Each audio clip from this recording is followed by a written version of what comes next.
Good evening and welcome to the Spring Alumni Town Hall. Somehow it's the end of another semester already. We're just 10 days away from commencement, where alumna and climate activist Colette Pichon Battle, class of 1997, will be our featured speaker, and just 2 weeks away from reunion, when we hope to welcome many of you back to campus. My name is Colleen Garland, and I will be your moderator tonight. I am the Vice President for Advancement here at Kenyon, and for those who may not know, our Division of Advancement has the privilege of working to help alumni like you remain connected and inspired to support the college and the students that are here today. I'd like to thank all of you who made gifts during our recent Kenyon Fun Day Giving Challenge. Your generosity helps make everything that we're going to talk about tonight possible. You'll hear updates this evening from Jeff Bowman, our acting president. As many of you know, Jeff came to Kenyon in 1997 as a history professor, was appointed provost in 2020, just in time for the pandemic, and has been serving as our acting president since the fall. We're delighted to also be joined by Sami Kim Falvey, class of 1996, who is a member of the search committee for Kenyon's 20th president. I'll offer a little spoiler here. No, we don't have an announcement just yet on the presidential search, but we're getting close. Sami will have a little more on that shortly. She is a former member of the College Board of Trustees, currently serving on the Gun Gallery Board, and she is president of the film production company Picture Smart, as well as the former chairman of Imagine Television. She returned to campus last May as our commencement speaker for the class of 2020's delayed ceremony. She was an English major and a field hockey star when at Kenyon. We're also joined by Janae Peters, class of 2010, our current Alumni Council president. Janae is the Dean of Students at the Mastery School of Hawken in Cleveland, and an adjunct professor and the Sotomayor Fellow at the Smith College School for Social Work. Janae majored in English at Kenyon with a minor in history. She's here this evening to present some of this year's alumni awards. Janae is also a member of our Bicentennial Advisory Committee. That's the group that's working hard to plan for the college's 200th birthday next year. And she is also joined by our final panelist, Sean Daly. Sean is the parent of 2 current Kenyon students and also our AVP for Alumni and Parent Engagement and Annual Giving. At the end of our program, Sean will share one of the ways each of you are invited to participate in helping to shape the bicentennial festivities. So as a reminder, you are all on mute to enhance the audio quality, but we definitely would like to hear from you. So at any time during our program this evening, please submit your comments or questions to the Submit Question feature in the chat, where our staff will be reviewing those and bringing them forward. We'll save time at the end for as many of your questions as we can. And if for some reason we don't get to your question, we'll be sure to follow up with you offline. So with that, I'd like to turn it over to Jeff to share some highlights from the Hill from this semester. Jeff, over to you. Thank you, Colleen, and it's great to see you all. Thanks for coming out virtually tonight, and it's good to be with you, particularly as we're kind of kicking off events related to commencement and to reunion weekend coming up very soon, and it's a really exciting time on campus. It's been a really good year on campus, and it kind of comes to a sort of crescendo in April and May with all the activities that are going on in all kinds of different ways. And so the feeling has been pretty positive and good, and we're actually having a spell of remarkably blissful, perfect spring weather here as we are in the middle of finals. And so even though students look a little bit ragged and tense, they're also very excited and pleased at the end of the semester.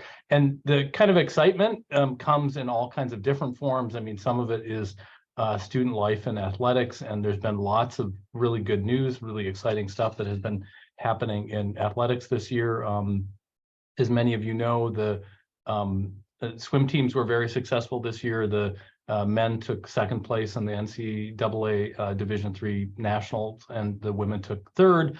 And many other athletic teams are having similar success.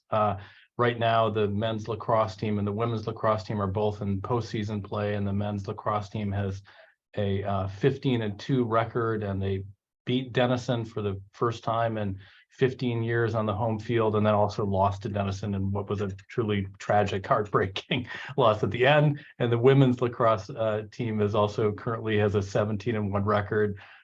Men's soccer, women's tennis. So like athletics has been really an exciting part of what's going on this year. The other thing I'd mention is that we've got a new coach in the men's basketball program, Steve Phillips, who's joining us from Williams, where he's been an assistant coach for several years, will be replacing Dan Priest. And so that'll be a kind of new face and new energy for the men's basketball program. But athletics, of course, is just only one part of this, and it is true at the end of the year. It's almost like agriculture, like there is a huge harvest in late April and May of like student energy and effort and excitement. And so it's kind of an explosion of student accomplishment that you see in every different way. I mean, from our honors ceremony, where we celebrate not just the accomplishments of students who have won awards within the college, but also the large number of Kenyon students who are winning national and international competitions for things like Goldwaters and Fulbrights, to all the other ways that students are kind of wrapping up both their year, but also their 4 years at Kenyon. Things like the spring dance concert, the showcase of film majors who are showing all of their short films, the studio art majors who have a show up in the Gun Gallery right now, to all the students who are also doing their capstones and their senior exercises, especially like the honors students too, where they have examiners coming in from outside. So it's like a very busy time, but a very exciting time, and one that is full of accomplishment and celebration for the things that our Kenyon students have done over the course of the year in every possible way, in athletics and academics and in co-curricular things. So that has felt really good. They even had a great send-off event last week where Social House, I'm sure you are all as much fans of Social House as I am, which is probably not a whole lot, but there was a lot of enthusiasm for this group, and also a student band played as the warm-up, and that was the big hit. The other thing I'd say, just in terms of a brief update, has to do with admissions and enrollment. We again set a record for the number of applications to the college, with 8,732 applications over the 3 different rounds. We enrolled about half the incoming class, the class of 2027, in one of the 2 early decision rounds, and we're targeting basically about an incoming class of new students and transfer students of about 530. May 1st is the deadline for deposits and commitments, and as of May 1st and a couple of days after that, we're a little behind that target of 530. So this is a kind of in contrast to the past 2 years, where we significantly over-enrolled as of May 1st, and we made a really conscientious effort to make sure we didn't do that again, because it puts a lot of pressure on enrollments. It puts a lot of pressure on adding additional faculty at moments that we don't have it, and it puts a lot of pressure on housing. And so we have avoided that, and we will kind of climb our way back up to the 530 enrollment goal through our wait list and through our transfer list, and we have abundant applicants in those areas. So that's pretty good news. It's a little bit different than it's been the past couple of years, but we've been in a very dynamic and at times confusing enrollment environment, given what COVID has done to the patterns of students applying to schools, and also to living in a world where we are entirely test optional. There's some good things about that, but it also means that some of the choices that students make in terms of the schools to which they're applying and the places that they're choosing to enroll is not as predictable as it was earlier. So the biggest challenge in all of this continues to remain accessibility and affordability. And so this is a thing that we're continuing to work on in terms of making sure that Kenyon education is accessible to all of the people who could really benefit and enjoy from it in the way that many of you have. So that's all really good news about like campus environment and good news about enrollment. And I know there's more to say about this, but the only other thing that I would say about excitement on the near horizon has to do with the fact that we're in the midst of planning for the events of 2024, which will involve all kinds of different things, but they will involve marking the college's bicentennial over the course of the entire year. And so thinking about what it means to move into Kenyon's third century, about celebrating what we've accomplished and thinking about what comes next is a thing that will be an exciting element of campus life for faculty and staff and for students over the next few years. So that is what I have in way of an update about those things. And I will hand this back to Colleen then. Thank you, Jeff. So as I look at so many of our faces on screen and names, as Jeff was describing the Social House Band, you all may not recognize the name of that band, but you certainly have memories of springtime in Gambier, whether it was the spring dance weekends or just what it feels like to see the village come back to life in the spring. So some things endure, and I thank you for that, Jeff. Let's turn from one president to the next, and let me call on Sami. I know that there's some necessary confidentiality to the process of searching for a new president, but I think our guest tonight would really enjoy hearing from you about the progress of the search committee. So what can you share with us? Oh, hello, everyone. You all signed the NDAs, right? Because I'm going to reveal all the confidential information right here. No, I mean, I have the unique opportunity to present a public update on a very confidential search, but I can say very sincerely that we're really pleased with where we are. You should all know, and probably already do, many of you do know, that Kenyon is incredibly well respected in the marketplace. And there's just been a lot of interest in the role, given the standing of the college and Sean's excellent reputation. So we are delighted with the response we've gotten in the community.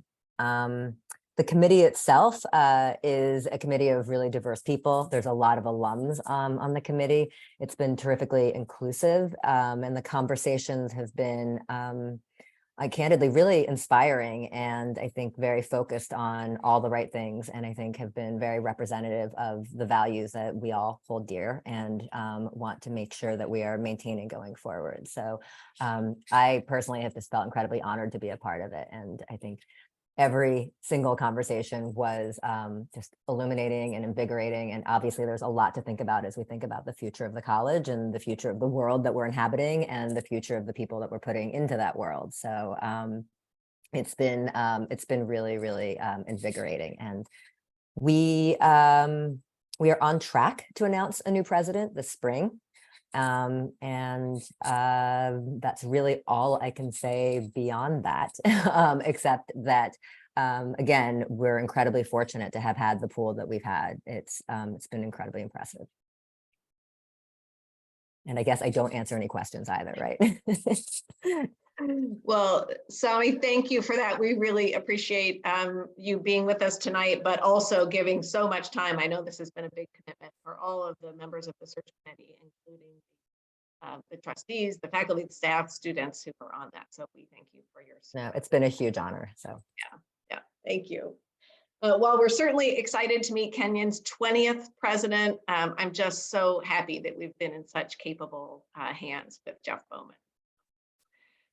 Much of the progress this semester has been guided by the college's strategic plan, which we spent some time on in a previous town hall. But as a reminder, there were 24 members of our community, trustees, faculty, staff, students, who came together to develop the college's strategic plan. And that plan is informing some of the developments of the physical campus as well as the academic program. We do have a submitted question related to the plan from Murray Smith, class of 75, that's specifically about the call for growing enrollment. So for those of you who won't recall exactly the numbers, the plan calls for us growing the total enrollment by roughly 200 to 250 students by the year 2030. So it was to be a long-term plan to gradually grow enrollment that would allow us to enrich the academic program and the campus experience over time.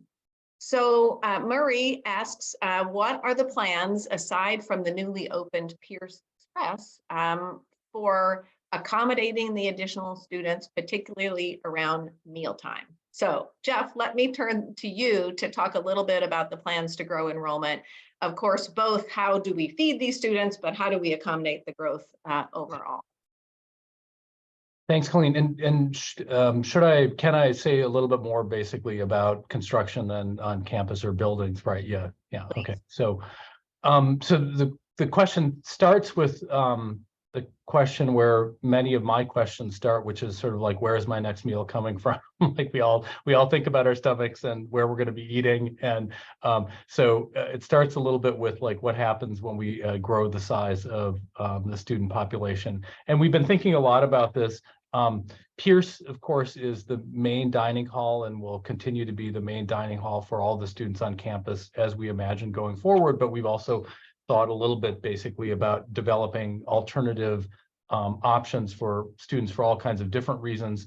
Some of them have to do with distribution around campus. Some of them have to do with different student schedules and dietary needs, athletes and things like that. And so our first sort of foray into that is offering this space in Pierce Express where it's a little bit more toward the North Campus, and some students are able to take lunch out of there. And it's been a popular option, and it's relieved a lot of the pressure on Pierce in terms of dining, particularly at lunch where it has been really crowded. But this so far has been a thing that has relieved some of that pressure. So right now we're looking at these little options on the side, but we don't really imagine that there's going to be a significant change in believing that Pierce is really going to be the central meeting place and the central eating place for all of our students on campus.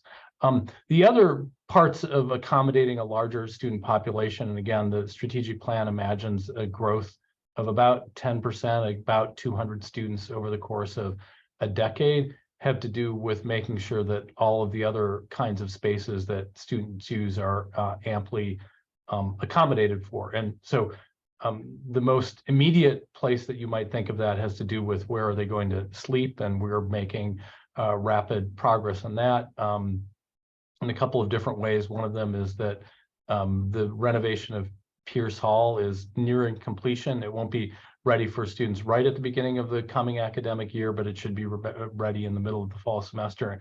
And it's gorgeous, it's extraordinary, and it's beautiful to have this sort of bookend at the other end of Middle Path, and to have this historic building looking as good as it does. It really is marvelous. And we're also at work and mostly on schedule with the construction of 3 new residence halls at the south end of campus, the first of which should be ready in the August of 2024 and is rising and visible, and you can kind of see the shape of it and see what the views of it are going to be. And then 2 others will be ready in August of 2025 and 2026. So each of those will house a little more than 100 students. Those buildings will enable us both to increase the overall number of beds on campus, the overall quality of the student housing, and they'll also give us some swing space, so we'll be able to renovate the historic dormitories and consider taking offline some of the less prized housing options, or the less fresh housing options like the new apartments. And so we'll be building a capacity in a bunch of different areas, and also giving a greater range of choice to Kenyon students. And all that is kind of coming along on schedule and is exciting stuff. I will say, so that's the housing stuff, but part of course, accommodating the students has to do with the other kinds of spaces that they use in the times when they're not sleeping, right? So, and this is partially accommodated by the completion of some of the things in the West Quad, the library building, the Odine Hall now, the academic building is fully inhabited, which has offices for faculty members. It has classrooms. It has a very large auditorium in the basement. It is a beautiful building, and the students have fully inhabited all of the different little nooks and crannies and informal meeting areas that were imagined as part of the program for that building. And the faculty members are very enthusiastic about it. So we're expanding spaces too in the academic and the kind of co-curricular area. Another thing on the near, or two things that are sort of on the near horizon, hopefully, is one of the next steps in completing the whole West Quad project will be a renovation of Ascension. We don't have an exact timeline for this, but we know it's part of the plan. It's an important part of the plan, and this mainly will involve making that building more accessible and kind of changing and reconfiguring it so that we can install elevators in the building so that all students can benefit from the glories of a historic building that you're all very familiar with. And then also thinking about the original plan for the South Campus housing involves not just the 3 buildings that we're currently constructing, but also a 4th building that would house another 100 students. So so we've made a lot of progress. The West Quad looks marvelous. Admissions in the library, the Chalmers Library and Odine are marvelous buildings. It's great to be there. I think of Odine often. Rob Odine was the president when I came to Kenyon, and he interviewed me for my job about like 20 feet from where I'm sitting right now. So I think about Rob often and how touched and excited he was to see the building when he was back on campus in the fall. So those are some things that are about not just thinking about feeding the students, which again, as I said, is one of the things that I think of first, but also making sure that they've got places to sleep, places to study, places to act, interact informally, and classrooms and spaces like that that serve the academic program. So. That's terrific. Thank you, Jeff. And I'll just say, if you are not one of the more than 1,000 people we are expecting to come to campus in just a few weeks for reunion, but you'd like to come back and see all of these fabulous renovations, I would encourage you to think about homecoming. September 30th is the date. There'll be lots of activities, and among other things, we're imagining offering some hard hat tours of the Bexley Hall renovation that Jeff mentioned that won't quite be done. So there might be a chance to see it before students move in. That'll be a special opportunity. So it's time to move to awards, but let me quickly remind you all that we welcome your questions. So if you have a question, feel free to submit that in the chat, and we'll come back to those questions after the awards. So let me turn it over now to Janae Peters to begin the process of the Alumni Awards. Janae. Thank you, Colleen. And hi, everyone. So on behalf of Alumni Council, it's my pleasure to announce some of this year's awards. The rest will be presented at reunion weekend, but we have some special ones tonight. And these awards honor alumni like you who have gone above and beyond for our college. I realize that you're all on mute, but please feel free after each announcement to cheer on at home. You could get some claps or some jazz hands, whatever it is that you need. All right, so first up, we have the Green Slate Award, which is given to members of the Kenyon community who demonstrate affection for and loyalty to Kenyon as its namesake, the Green Slate family, did in their many years of volunteer service to the college and its constituents. This year's recipient is Ed Ball of the class of 1988. Ed Ball has been a dedicated volunteer and Kenyon advocate for decades. In addition to being a class agent, reunion volunteer, past member of both Kenyon Fund Executive Committee and the Alumni Council, most recently, Ed brought the concept of the 43022 Day to advancement, pointing out the merits of a once-in-a-generation celebration that wound up being a huge success. He has been a generous donor and ardent supporter of all things Kenyon and is most deserving of this award. Congratulations, Ed. Next up is the Ann Robinson Award for Outstanding Service by a Regional Alumni Association volunteer. This year's award is presented to Susan Bloom Hudgens of the class of '89 and parents of alumni in the class of 18 and 22, and Tracy Fatzinger of the class of '91 and a parent of a student in the class of '24. Susie and Tracy have led the small but mighty Richmond Regional Alumni Association for many years. They have hosted a variety of events, from learning in the company of friends featuring local alumni to trivia events during the pandemic. They continue to find opportunities for alumni from all generations in the Richmond area to connect with the college. Congratulations to Susan and Tracy. Next is the Kenyon to Career Ambassador Award, which is given by the Career Development Office in recognition of the individual who has significantly contributed to the professional development, career exploration, and postgraduate success of Kenyon students and alumni. This year's winner is Kristen Kaiser of the class of '79. Kristen has coordinated sessions about postdoc opportunities with the National Institutes of Health and assisted students with their applications. 2 members of the class of 2019 whom she mentored are now postdoc fellows with the NIH. Congratulations, Kristen, and thank you. Next, we have Distinguished Service Awards, which are presented to those alumni who have made a significant contribution to Kenyon as volunteers. This year's winners are Blossom Barrett of the class of 2008, Jennifer Gunlock of the class of '93, Ann Griffin of the class of '78, and Rosemary Turgeon of the class of 1993. Congratulations to each of you for your service. Thank you for your service. And finally, the D. Morgan Smith Award, which recognizes outstanding service by a class agent.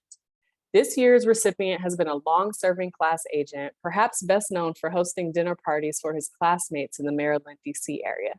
He has also been an advocate for the Disabled Chronically Ill Student Community Organization, which aims to provide a support community to students with disabilities and chronic illnesses, as well as advance the state of accessibility on Kenyon's campus.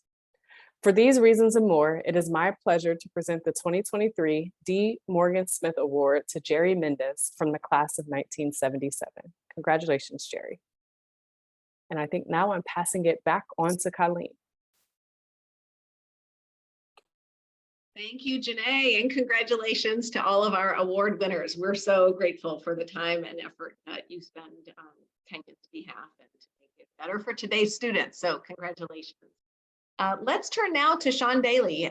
In addition to working with our alumni, Sean is one of 3 tri-chairs for our bicentennial committee, putting together all kinds of plans to celebrate 200 years. So Sean, let me turn to you now. Thanks, Colleen. Let me start by echoing your congratulations to our volunteers who bring dedication and enthusiasm to all their work for Kenyon. As we approach Kenyon's bicentennial next year, we have yet another avenue for fun to share with you. We're looking for your ideas, and most importantly, we're offering grants to fund them. Bicentennial special projects are open to everyone. You should have read about them, in your recent class letter, and we'll post the form here in the chat. We're encouraging special performances, exhibits, events, projects, and more, both on campus and regionally, beginning in January 2024. I'd be happy to answer any questions you might have about these grants or anything bicentennial. Alumni are, of course, the centerpiece of Kenyon's history, and we're really looking forward to celebrating next year. Thank you. Thank you, Sean. So let's take a minute for some questions. We have one in the chat that is fairly timely because it's about COVID vaccines. So of course, we know that the pandemic was officially lifted. Jim Elliott asks, is the college going to require COVID vaccines for students? So Jeff, I think I'll send that one to you. So right now, basically the college has decided to pursue a policy where we follow the guidance of federal authorities with regard to what are mandated vaccines from what that guidance is. So that has changed a lot, and so could change again. But basically, it has to do with if it is a vaccine that is recommended or required by national health authorities, we also require it. So I'll also mention that one of the turning points that we have had recently is that we've kind of changed a little bit. We've had a long-standing COVID steering committee that had its last meeting about 2 months ago and officially dissolved itself with a final report on the pandemic, roughly aligned with the same time with the end of the technical end of the national health emergency, and have folded in COVID response questions into the responsibilities of the Cox Health and Counseling Center. So for the time being, the CDC does recommend COVID vaccines, and so we're requiring for students. We also offer, a number of different exemption protocols for students who have objections on the basis of health needs or conscience. Thank you, Jeff. I have a couple of follow-up questions that have come in about the growth of the student body. So from Denise Fink Giordano, hope I've said that correctly, class of 1977 and parent of 05, saying, I understand that the Pierce Express solves the immediate and important short-term problem, but are we concerned about that adding to perhaps loneliness or isolation and decrease the sense of camaraderie that defines the Kenyon community? So thinking a little bit about how Pierce Express is complementing the dining options in Pierce, but maybe not the same kind of thing. I have to say for myself, because our office is right across the street, what I have seen is students are just taking the Pierce Express and sitting outside on Middle Path at the tables outside, enjoying the nice weather and still having that option. But Jeff, you probably have more to say on. I've seen the same thing, Colleen. It's a very good question, because this is a question that's not so much, I think, really ultimately about dining, but it's a question basically about community and about mental health on college campuses. And it's a concern that we have at Kenyon, and a concern that every place like us should have. I know that this is one of the things that we have thought really hard about in the strategic plan and in thinking about dining. That is, like, how is it that the dining program, how is it that the number of students on campus, how is it that the social spaces can support student connectivity, student well-being, and student health? So I think it's a wonderful question. I wouldn't limit it to the question about whether or not Pierce Express encourages students to basically take food to their rooms and not enjoy the same sort of community or communal spirit that you might have in Pierce. So we're thinking about how to foster that. And I think part of it is also a COVID question, actually, because we have in many ways recovered. We're in many ways on the other side of the pandemic, but it's also true that the students that we're welcoming to Gambier have been deprived of 2.5 years of a lot of educational opportunities, and maybe more important, developmental social opportunities. And they are probably even less well prepared to kind of launch themselves into complicated social environments than students prior to the pandemic. So it's something we spend a lot of time thinking about and trying to foster, because we know how important it is on our campus, and we know that it is a challenge that has become harder for young people, frankly. Thank you, Jeff, for that thoughtful answer. It's certainly about the whole community, not just dining. We have a question related to growth. This one comes from Kelly Moore Sorkin, class of 92. And she'd like to learn more about our goals and our plans for increasing the faculty alongside the increase in the student body. And I know that's something you care a great deal about. Yeah, so I'll say a few words about that, and then if Cheryl wants to add anything. Cheryl's been in the role of acting provost this year. One of the parts of the strategic plan was not just to add to the student population, but to make sure that we also added faculty and staff and key and important areas that would support the growth that we were talking about, so that we couldn't really imagine adding additional 200 students without thinking about what that might mean for counseling or academic advising or the writing center or any of the many areas that support student learning at the college. And of course, foremost among them would be faculty. So yeah, the strategic plan imagines, and strategic plans should have thoughts and plans and numbers in them, but I mean, they should also be adaptable over time as things evolve. But it kind of predicts that we would add about 10 to 12 new faculty members over the decade. And so we've already started doing that. So we've started recruiting.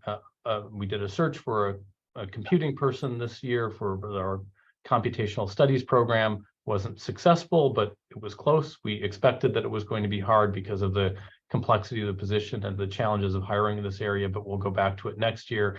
And we've also approved new positions in psychology and in chemistry and in environmental studies. So some of these are based basically on thinking about what our strategic priorities are. Some of them are also like looking at enrollment patterns of students and where the greatest pressure is. So there's a faculty committee that every year looks at proposals from every department or program that requests a new line and evaluates them competitively about the ways in which they respond to student needs based on enrollments in the department, the number of majors per FTE in the department, and alignment with strategic goals. So we've started doing that. It will be a gradual process. And I don't know, Cheryl, if you have anything to add to that. I can just add one piece. It doesn't talk directly about the faculty, but as Jeff said, part of growing the college is not just growing the faculty, but there's also support staff that's needed. And this also touches on the last question about supporting students in the full range of their needs. So we have also recently authorized the expansion of academic advising. We'll have an assistant dean of academic advising who can help with national scholarships like Fulbrights and Goldwater awards, but also help with students that have other needs as needed. And then the other piece that we have added is another person in the Student Accessibility and Support Services Center. So we should be able to help people that have a variety of needs, whether it may be hearing related to hearing, whether it's neurodivergence and so forth. And then we also have moved from a part-time writing center director to a full-time writing center director. And she has been doing an amazing job for not just the tutoring support of writing, but also to sponsor the community of writers more generally, not just within the classroom, but within the larger context of campus. So thinking about job applications and med school applications and just enjoying reading for what it is. So I guess I'll add those pieces. Thank you. Thanks for those helpful additions, Cheryl. That's great. I have a question from our Green Slate Award winner, Ed Ball, that I think may offer me a point of clarification. So Ed says, how many more students will the renovation of Pierce accommodate? He says, I don't remember housing there. I think when Jeff was describing the renovation of Bexley, he may have slipped in the word Pierce by accident. So there is no renovation of Pierce to accommodate housing. That is Bexley Hall, which will indeed house 40 students when complete. So good question, Ed, gave me a chance to clarify for everyone. We also have a question from Sylvan Seidemann, class of 65. Any particular efforts to raise Kenyon's standings in terms of alumni giving compared to its peers? This is a question, certainly, Sylvan, that I care about, and those of us in advancement care a great deal about. So while the percentage of alumni giving plays a very, very small role in things like college rankings, a much smaller role than it used to, it's still something that we pay a lot of attention about. Because it's important to Kenyon that we're growing a base of donors and that we're having participation from alumni of all ages and at all levels of gifts in giving back to the college. The reality is that there are many significant ways that younger donors give differently today. They tend to want to give to causes. They care about key aspects of an institution more than the institution as a whole. But then there are other things that remain true, which is a peer-to-peer outreach is essential. So our volunteers, our class agents and reunion volunteers who are reaching out to classmates, encouraging them to support the college, that those tactics will always be really, really important for Kenyon. Next week, we'll be hosting a brunch with our senior class during senior week as we welcome them to the alumni body.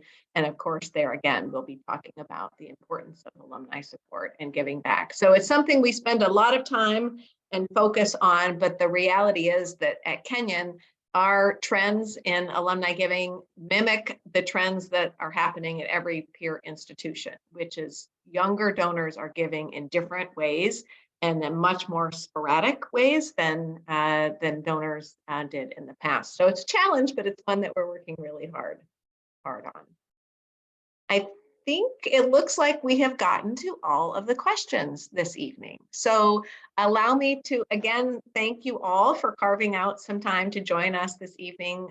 These alumni town halls are always fun to do and just a nice opportunity for us to share an update as this semester comes to an end, but also hear what's on your minds as you think about your lifelong connections back to your alma mater. So thanks again for joining us. I look forward to seeing many of you on campus, and thanks especially to our hosts and our participants, Sami, Janae, Jeff, Cheryl, and Sean. Appreciate you all being with us tonight.